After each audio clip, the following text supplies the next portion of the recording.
I'm Mara Motherway, the Vice President of Strategy and Business Development for Lockheed Martin Aeronautics. It's my pleasure to be here at the 10th Annual Raisina Dialogue to discuss a crucial aspect of global security and prosperity, securing trade through red zones. Before joining the defense industry, I served for over 20 years in the United States Navy. During that time, I was honored to work alongside many representatives from the nations present here in this room today. Despite the differences we might have held, we all acknowledged a simple truth. Maritime security underpins peace and prosperity for the global community. Safeguarding the world's oceans while promoting freedom of navigation is a vital part of ensuring that continued security. I felt then, and I continue to feel now, a sense of responsibility to advocate for these principles. You've heard a lot this week about the complex and challenging environment in the Indo-Pacific. Recent political developments, historic tensions, critical supply routes, and the disruptive role of emerging technology requires us to think differently about how we ensure stability and security for this region. Today, more than 80% of global trade is transported across the world's oceans, with millions of ships, tankers, and vessels navigating strategic choke points while traveling well-established sea lanes. Additionally, over 80% of the world's maritime oil trade and 40% of global trade passes through the Indian Ocean, making it a crucial avenue for international commerce. The importance of maintaining the flow of trade through these red zones cannot be overstated, as it directly impacts the health of the global economy, the stability of international relations, and the well-being of all nations. Maritime threats not only endanger the lives of sailors and crew members, but also disrupt global trade and commerce with significant economic and societal implications. In addition, the increasing use of advanced technologies, such as autonomous underwater vehicles, cyber capabilities, and artificial intelligence are impacting our approach to the maritime domain. While these technologies offer many benefits, they also raise concerns about the potential for asymmetric threats, espionage, and disruption of critical infrastructure. The very nature of technological advancement means that the broader security environment is evolving more rapidly today than in decades past. So what can be done to address these challenges? First and foremost, any solution should continue to be centered around teaming between like-minded allies and partner nations.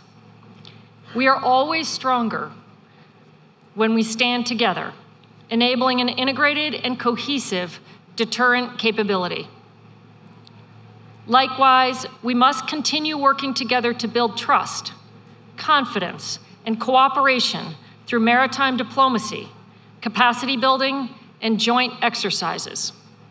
This collaboration, along with open and honest dialogue, helps to reduce tensions, prevent miscalculations, and promote a more stable and secure security environment. While today's focus centers around maritime strategies, we can appreciate how this topic is interwoven across land, air, space, and cyber domains. Those who would seek to threaten peace, diminish mutual prosperity, and challenge territorial integrity will continue to do so across all domains. We must be prepared to meet the moment. By working together through increased interoperability and information sharing, we can deliver advanced capabilities faster, strengthen our respective security postures in the theater, synchronize activities across domains, and improve trust. So what does it really take to put this into practice? It means accelerating the adoption and insertion of 21st century digital technologies into today's security architectures. That we embrace a standards-based, modular, open architecture approach to enable partners and allies, defense companies, suppliers, and startups alike to increase interoperability across all our efforts. It means investing in crucial maritime domain awareness capabilities, including surveillance monitoring, information sharing, to ideally anticipate threats. But when we cannot, we must be able to quickly detect and respond to those threats while promoting a more collaborative approach to maritime security. It means continuing to find areas for mutual understanding and cooperation, recognizing that peace and prosperity is always more sustainable when we work together to address our shared challenges. In general, securing trade through red zones is a collective responsibility requiring the cooperation and commitment of nations, international organizations, and civil society. A comprehensive approach is the only way to address our shared challenges while promoting a more stable, secure, and sustainable maritime environment. At the end of the day, we all have the same goal: to ensure security, stability, and prosperity across the Indo-Pacific region. I look forward to hearing the distinguished panelists' thoughts and the discussion that follows. Thank you.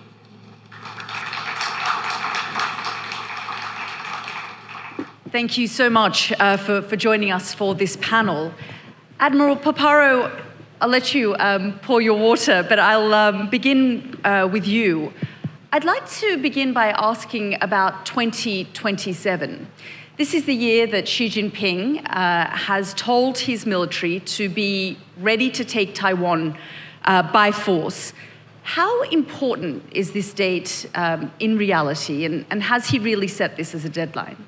Thank you, Yalda. Thanks very much. Well, this is a very important point, just because it's a matter of open source, is that the General Secretary of the Communist Party at the People's Republic of China has set this as a set of goals, and the People's Liberation Army has made good progress towards that. It's not a sell-by date in the sense that it's not the date on which they have decided that they're going to execute a certain operation. It is a stretch goal for the People's Liberation Army to be ready. It does not mean that before that date they wouldn't choose to execute such an operation. It doesn't mean that after that date that they would execute such an operation. As we approach that date, it decreases in its relevance. You know, on January 2nd, 2027, nothing has changed from that date. It'll be a set of conditions that will decide whether or not China has decided to embark on aggression. And that will depend on the political situation, it will depend on their own set of military capabilities, and it will depend on what they believe can be gained by aggression against what they believe the risks of aggression are. And so that's why it's very important that every nation that believes that the matter should not be settled by force maintain a strong deterrent posture.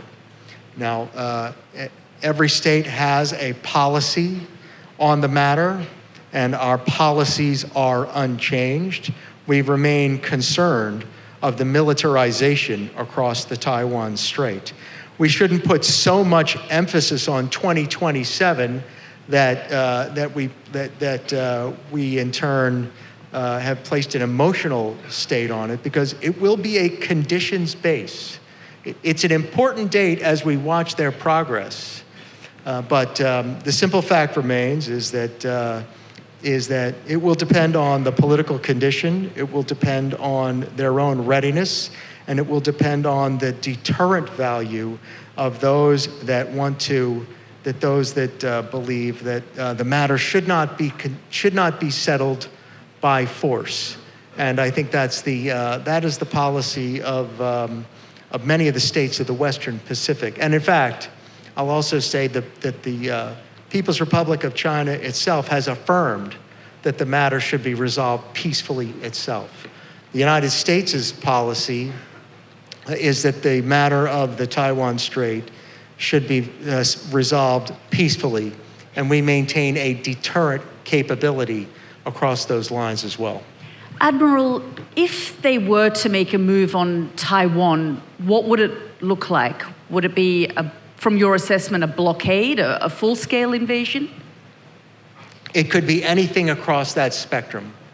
And accordingly, in accordance with the Taiwan Relations Act of 1979, which is a matter of law for the United States of America, that directs the nation and the United States Indo-Pacific Command that the United States shall maintain the capacity to resist any resort to force that jeopardizes the social, political, and economic system of Taiwan. That is a matter of public law. It's known to everybody here in the room, and that is the policy that's set forth in the 3 communiques, the 6 assurances, and the Taiwan Relations Act. And it won't be a secret to the People's Republic of China or anyone here in this room. It could be a blockade, it could be a full invasion, and it could be any bit of coercion in between. Are you ready? I'm sorry? Are you ready? Yes.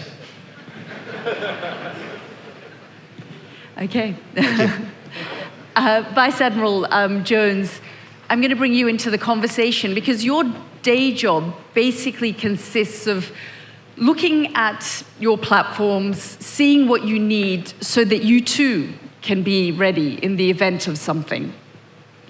How would you rate your platforms?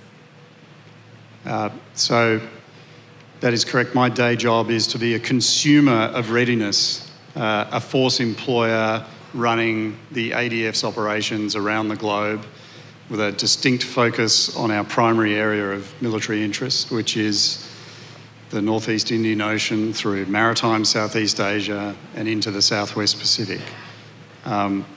We are ready on any given day to the extent that I've remarked before, is any nation truly ready at any time for war and conflict? Defence forces have the luxury of focusing on that, and to that extent, I'm satisfied that we are as ready as we can be right now, and I'm looking forward to the capabilities that the Australian government is procuring over coming years and decades, and the ability to employ those. I want to sort of push you on those capabilities. I mean, we heard there from Maya about being 21st century ready.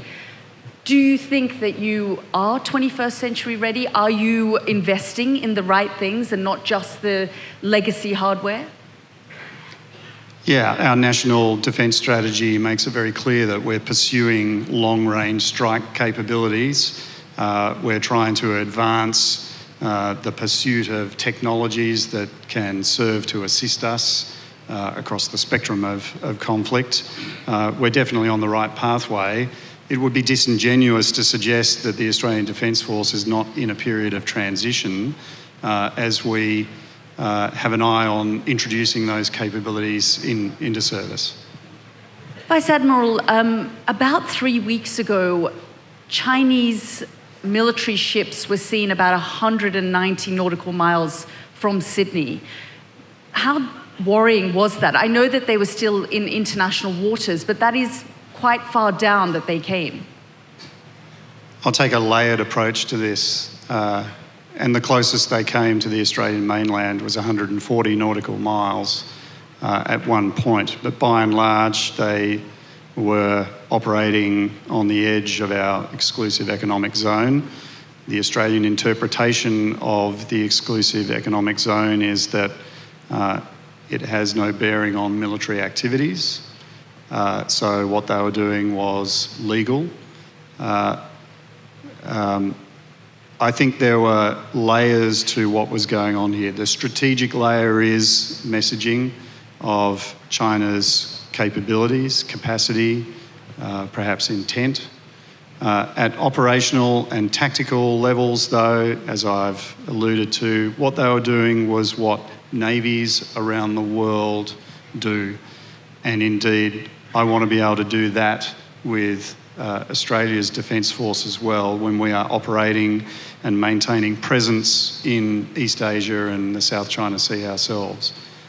So I advocate for just calm heads to prevail here. They were variously shadowed and monitored at all times during their transit. General Braun, I'm going to bring you into the conversation because you're not just dealing with military ships from China. You're dealing with Chinese militia operating in that area. Could you tell us a little bit more about that? Because you're constantly being bullied by them, threatened by them. Just give us a sense of that. Yes. Allow me to give you a short background on the situation in the South China Sea from the perspective of the Philippines. In 1995, China built a small structure on Mischief Reef. Mischief Reef is about 250 kilometers away from the Philippines and about 1,270 kilometers away from Hainan of China. They claimed this to be a fisherman's safe haven of wharf. So we allowed them to do that because they opened it to all fishermen, regardless of nationality. However, in 2013, they started to reclaim the Mischief Reef. And today, you will see a 2.7 kilometer runway. You will see a deep sea port. You will see military barracks. You will see air defense systems and missile systems. And they did not just build on Mischief Reef. They started reclaiming Subi Reef. They started reclaiming Fiery Cross Reef as well. Now, these three artificial islands form what Admiral Harry Harris, called the Great Wall of Sand.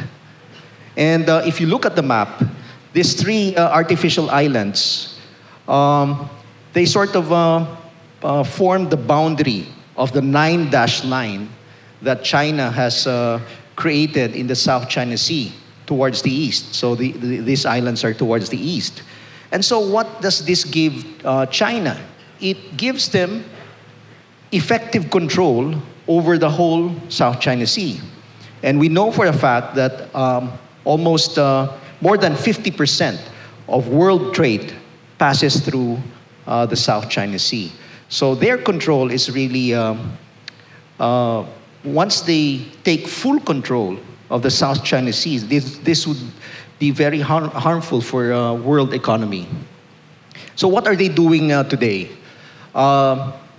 They are trying to do tactics that some of us would refer to as gray zone tactics. But in the Philippines, we don't call it gray zone. We call it according to what these are, actually. So we call them ICAD. We came up with the acronym ICAD, meaning these activities of China are illegal, coercive, aggressive, and deceptive or destructive. So ICAD. And they do this using their Chinese Coast Guard, using their Chinese militia ships. These are fishing vessels that are actually manned by the PLA Navy. We know this for a fact because, in fact, I was in one of the ships when we were harassed by these militia vessels and the Chinese Coast Guard. So what is the Philippines actually doing? We have three strategies to counter this. Number one, we try to assert our sovereignty and our sovereign rights in our exclusive economic zone by maintaining our effective presence in the area. Second is that we try to create a credible defense posture by modernizing the armed forces of the Philippines. And more importantly, number three, we leverage our alliances and our partnerships with like-minded nations. And in fact, we have created what we call the Squad, which is composed of 4 countries: the Philippines, Japan, the United States, and Australia. And soon, together with Japan, we have been pushing this, and together with our partners, we're trying to expand the Squad to include India and probably the South Korea. You just said that once China takes over the area, it will become incredibly difficult.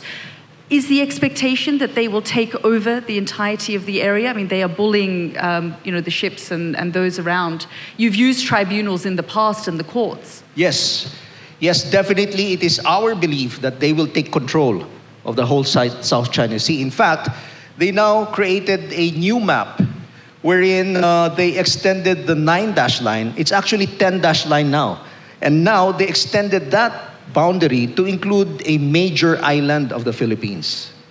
So really, what we see is that moving forward, they're going to try to really take control of the South China Sea. Can I just ask, I mean, what does a small nation like yours do to not get squashed in the middle of great power rivalry and great power competition but between the United States and China, but also what China is actively doing there? Yes, so we consider ourselves the tip of the arrowhead. We consider ourselves the forefront of that competition between the superpowers of China and the US. But we, as I said, we leverage our partnerships because we could not do it alone. We are just one small country, but because of our location, our geopolitical location in the map, we are really forced to assert our sovereignty, despite the size and the power of China. General Yoshida, I'll bring you into the conversation. I know you want to look at sort of the global picture and bring it down to the region as well. But when we look at the conflict in Ukraine, for example, what lessons have you taken away from what you've seen in Ukraine? Thank you. So I'd like to point out the 2 things in the strategic level. One is the nuclear strategy. The other is the DPRK deployment to the Ukraine. The first, the nuclear strategies. And according to my observations, Russia making use of the strategic nuclear weapons for coercion, and might be the limited use for the future. I worried about the country surrounding Japan will change the nuclear strategies, the more aggressive ones. This is the first lessons learned. And the second is the DPRK's deployments of the troops to the Ukraine. I think DPRK has already crossed over the Rubicon River because this deployment has made the situation much worse, not only in the Ukraine front, but also in the Korean Peninsula. So I think the security between the Indo-Pacific and the Euro-Atlantic is inseparable. So that we should engage the engagement to the respective regional challenges. So I'd like to propose the concept of the global security. And in 2006, the first Shinzo Abe cabinet proposed the concept of the arc of freedom and prosperity to confront the global terrorism that it's forming in the arc of the instability. But now this concept has the new meanings to deal with the situation that countries who attempts to change the status quo. The relationships are very strong, so that we need the revised the concept of the peace and the prosperity, the arc of the peace and the prosperity. General, Japan is doubling defense spending. Can you talk us through your rearmament program? Yes, thank you. We have the two tasks. The one is to improve the current warfighting capabilities. The second is to prepare for the future warfighting concept. And the former, we increase the effectiveness of the cross-domain operation. We strengthen the non-kinetic capabilities such as cyber and the electromagnetics, and also will strengthen the space operation capability in the outer space domains, and also we introduce the unmanned system. These are the improvement of the current operations. On the other hand, in the future, we should get the decision-making superiority in cognitive domain, making use of AI or the autonomy system. It's a very important to prepare for the future. Which is where I'd like to bring you in, Admiral Tripathi, because we've heard about preparing for the future. You've spoken a lot about being future ready when it comes to taking on adversaries. How does that look for India? Thank you, Alda. First of all, I thought you had forgotten me, so thank you for... Good afternoon, ladies and gentlemen. It is an honor and a pleasure to be here at the 10th edition of Raisina Dialogue, which has truly grown from strength to strength in the last decade or so, and we as Indians are incredibly proud of it as to what it has become in the last 10 years.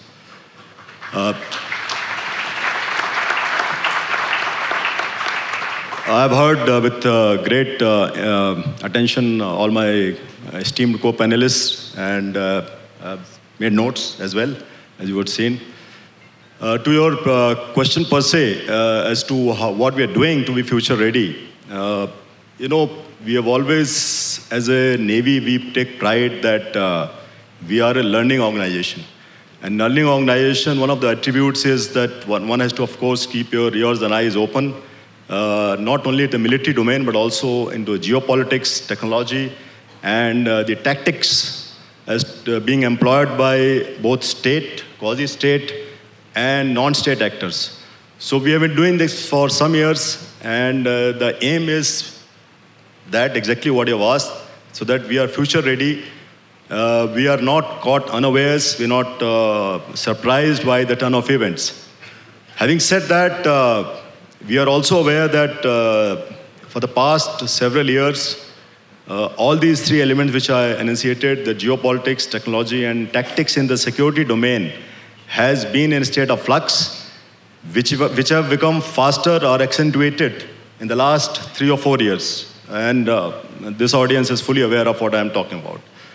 So what we need to do is that as a Navy, I'm talking as a Navy, I'm sure as the armed forces of the Union as well, we have to ensure that we are ready to take on all the known challenges.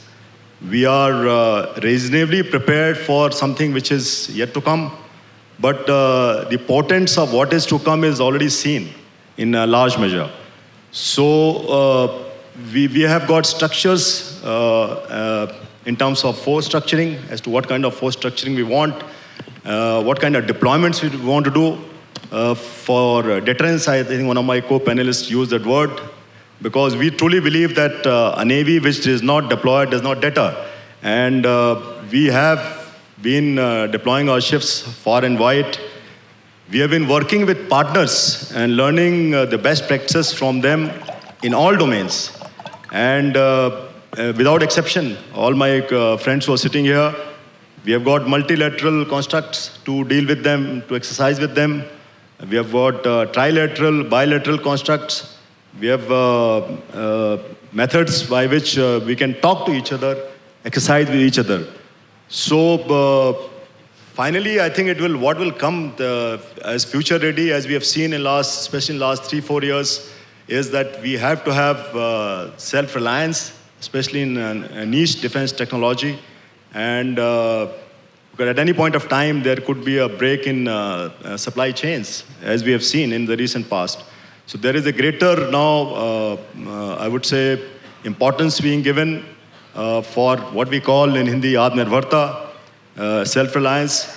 And I'm very happy to tell you that there is a great talent in the youth, especially in the small, MSMEs, individual entrepreneurs who have got the knowledge, and more importantly, who have got that will that they want to do something for the country in the defense ecosystem.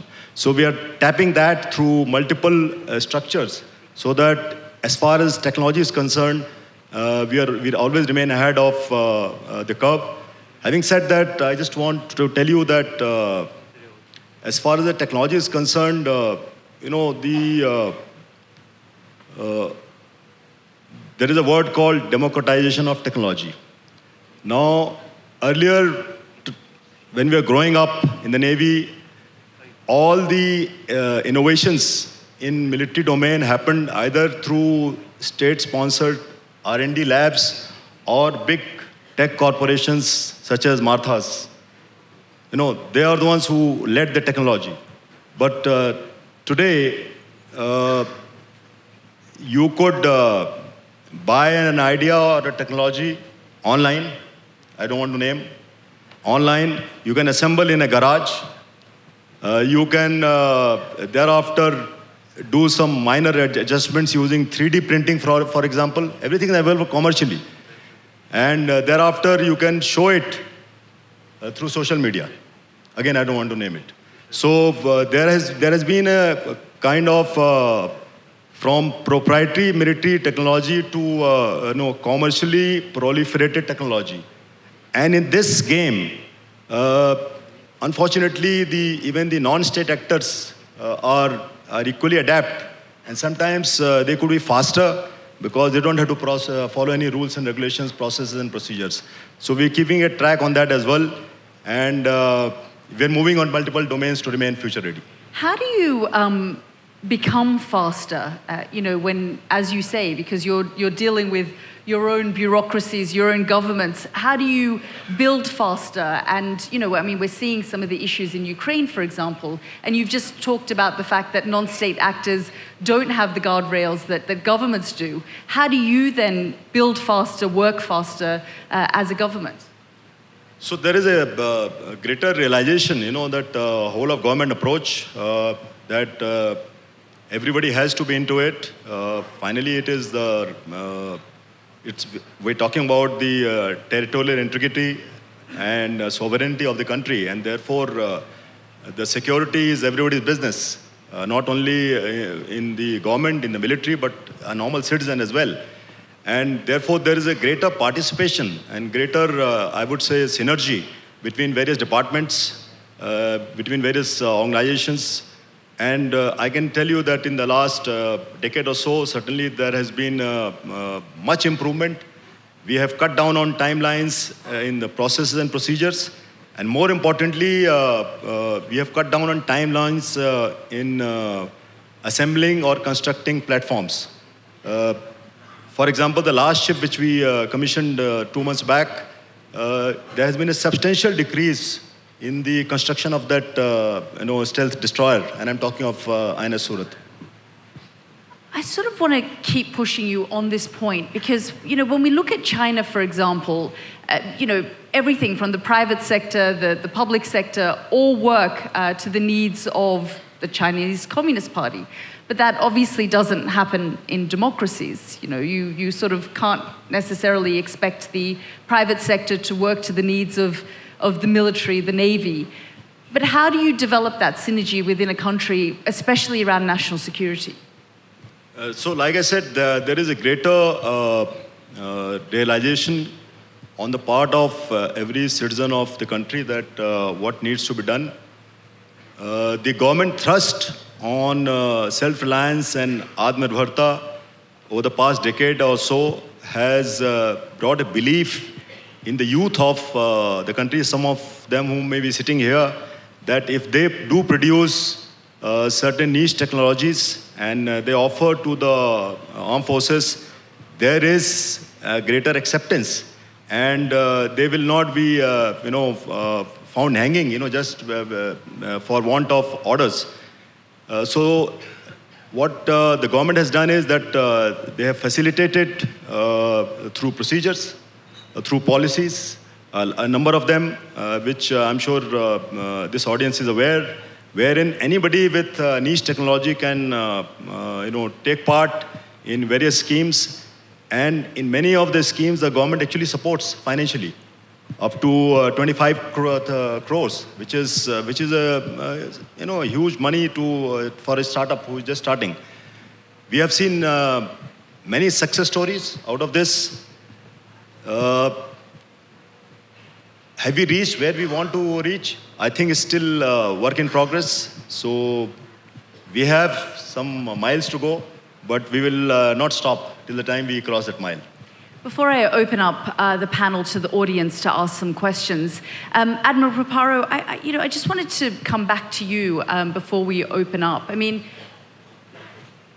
your nation, the United States, these partners are dealing with a formidable enemy, and we just talked about the fact that the entire system in China is working towards the national security of China. How do you deal with that? And the second part of that question is, what lessons, I put that to General Yoshida, have been taken away from the war in Ukraine and the Black Sea, for example? Thank you. Can you hear? We definitely must integrate every single lesson from the war in Ukraine and the war in the Black Sea, and that is to find what is timeful and to still maintain what is timeless within all of that. And so what we've seen in the war in Ukraine and in the Black Sea is the incredible power of unmanned, and the power of drone technology, and in the power of mass production and the commoditization of drone technology, the power of thousands of inexquisite over single exquisite, expensive, massive single regret systems, and how 1,000 can overcome a weapon system versus one big ponderous system that can be defended against. We also see the power of mass data analytics, of open source data that can provide exquisite targeting versus exquisite secret systems and ponderous targeting processes. And all of those lessons can be brought to bear as we continue to prepare for warfare in the 21st century. But the basics, the timelessness of the principles of warfare, of mass, maneuver, security, all of those timeless principles still continue to carry the day. And the vast distance of the Pacific and those requirements. And so to find the differences in the Ukraine conflict, and to find what can be applied, such as the power of unmanned, the power of mass data analytics, how sea denial and air assault denial can be applied in narrow maritime domains, or in exclusive economic zones, so these are the lessons that we can bring to bear, and all are important. So we can't put all of our eggs in one basket to believe that every single thing that we can throw away everything that we can throw all of our eggs in the basket of the war in Ukraine, and forget about all the other elements in the Pacific, because there's a lot of contested space in the Pacific. There was a lot of maritime space in the Pacific, but there's so much to be learned in the war on Ukraine that we have exquisite access to, where Ukraine has shown incredible innovation and incredible partnership with our European partners, and we are learning, and we are closely linked with them. And though the war has been an absolute human tragedy on an epic scale, we've learned an incredible amount from it and are applying it every single day in our operational plans. Thank you. Extraordinary. I'm just going to open up the floor now. I can see some hands. I understand there are microphones to the corners, so if you could make your way to the microphones. If you can please keep your questions brief, please, so as we only have about 10 minutes. Yes. My question is to General Yoshida. So, as recently the draft of Japan 2024 Digest was released, which focused on 4 major pillars, and the last pillar being strengthening alliances. So, as the current maritime challenges of Japan are concerned, how do you see, or how will we see that the Japanese maritime self-defense force is moving towards building alliances, and what priorities would you be considering for strengthening this particular pillar? Thank you.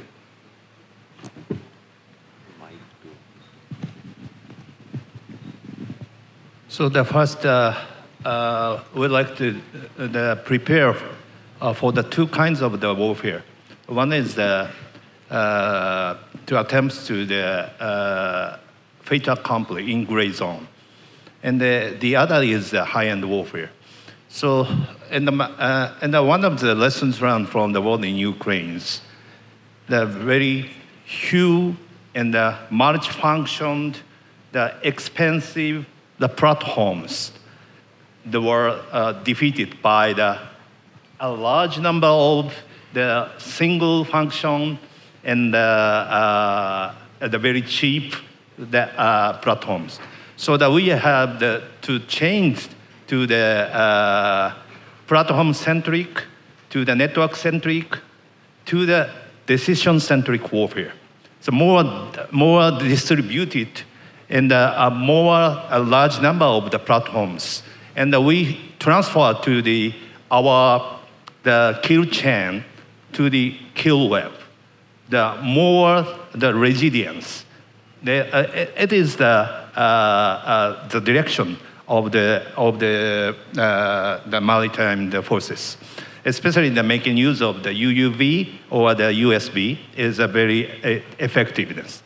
And also, we enhanced the cooperation between the law enforcement agencies, so the Japan Coast Guard, to deal with the gray zone conflict.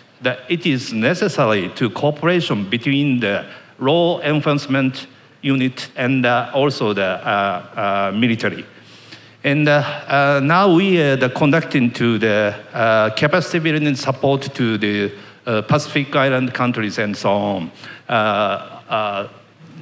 We deploy the JMSDF, the vessels, the boating, the MCT, the mobile, the cooperation team of the Japan Coast Guard, and conducting to the capacity building support for the law enforcement, the organization to deal with the IUU fishing and so on.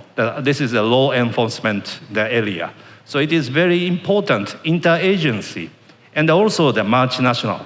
These 2 words is the key words to deal with the gray zone, the conflict. I'm just going to ask the president here to ask a question, and then I'll take one question from the young fellows. Well, this is a very difficult question. I am from the Maldives, but I have to ask this.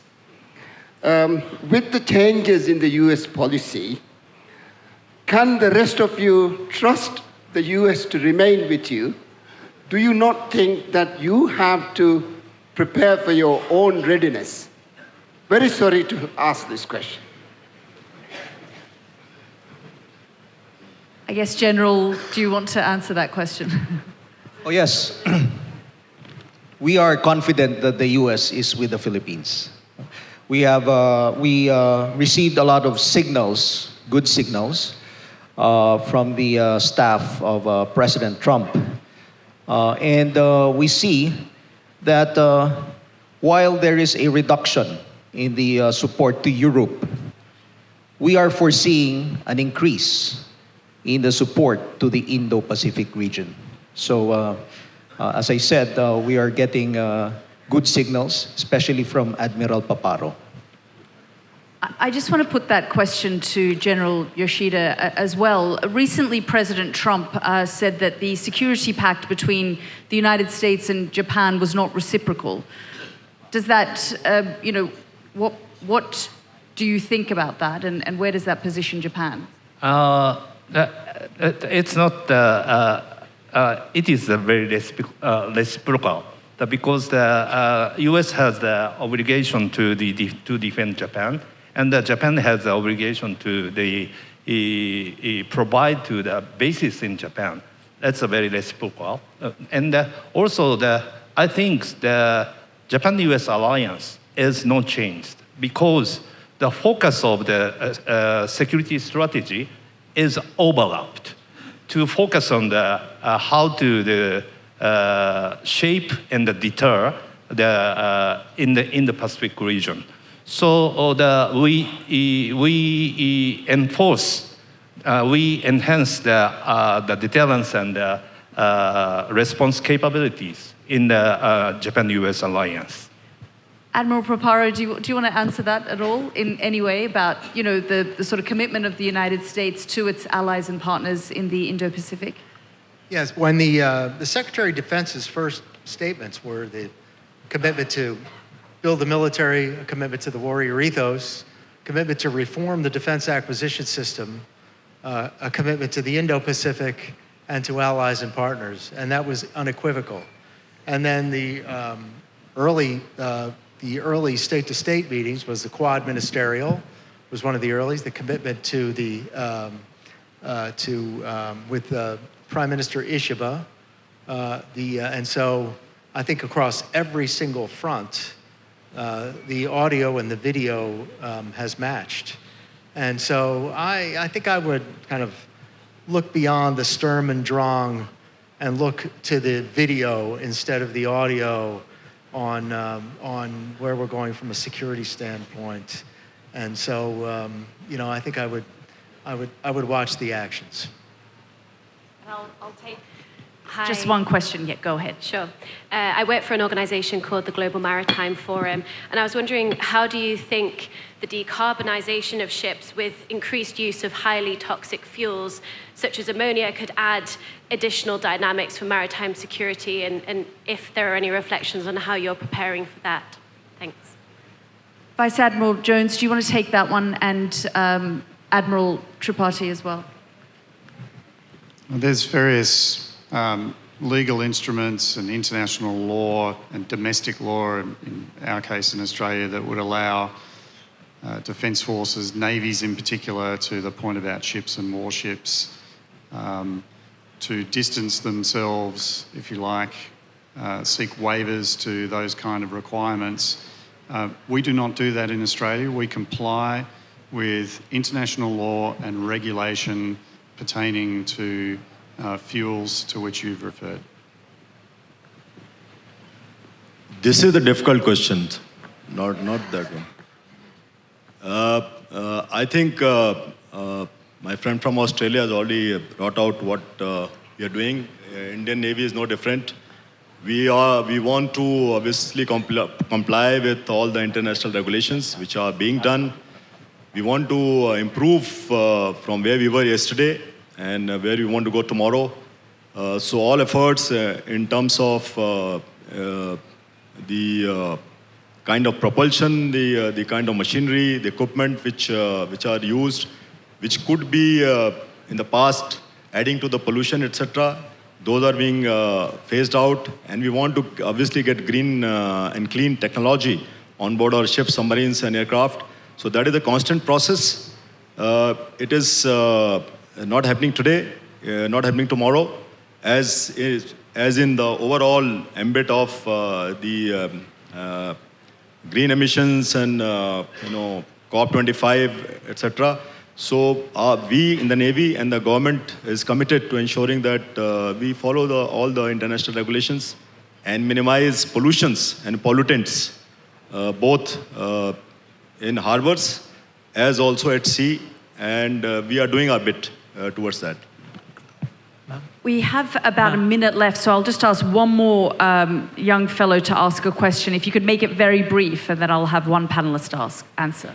Good afternoon. Yes, my question is for the Indian Admiral. I wonder if you could give an assessment of the state of strategic competition in the Indian Ocean region, particularly vis-a-vis China, and India's top priorities. Thank you.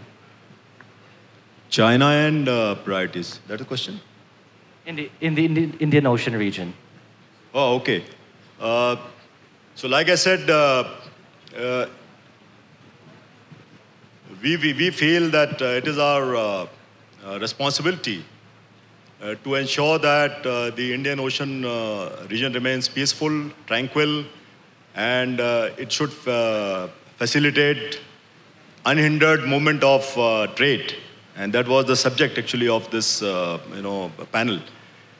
Towards that, we are working with multiple partners and agencies, both in the country and external partners. We are ensuring that the small island nations and other countries who require our help in terms of whether it is physically patrolling their exclusive economic zones or in terms of adding to their capabilities on their request, we are that. More importantly, we are, I think, quite capable of maintaining maritime domain awareness and transparency in what is happening in the Indian Ocean region at any point of time. We are aware that some of the vessels, some of the platforms who are here, they have got probably a dual role. They are not doing exactly what they think or they tell they are doing. So we are keeping a very close watch. We are monitoring them. And in fact, on many cases, we have acted very, very decisively to call out as to this is just not allowed. This is not done here. One country alone, I don't think one Navy alone, none of us, I think, sitting here can say that we have got the capability to do everything. And therefore, individually, we may have constraints, which we all have. But I think together we are not constrained. In that sense, we are working together with everybody and sharing information at some point of time with some people sharing intelligence. And we as a country, as a Navy, we want to work on convergence-based issues. And we found that those actually bring in results much faster and quicker many times than going into the alliances, etc. So you can be rest assured that in the Indian Ocean region, whatever is happening, we are aware and we know who is doing what, where, why, and how. On that note, it brings our panel to an end. Ladies and gentlemen, please thank my panelists.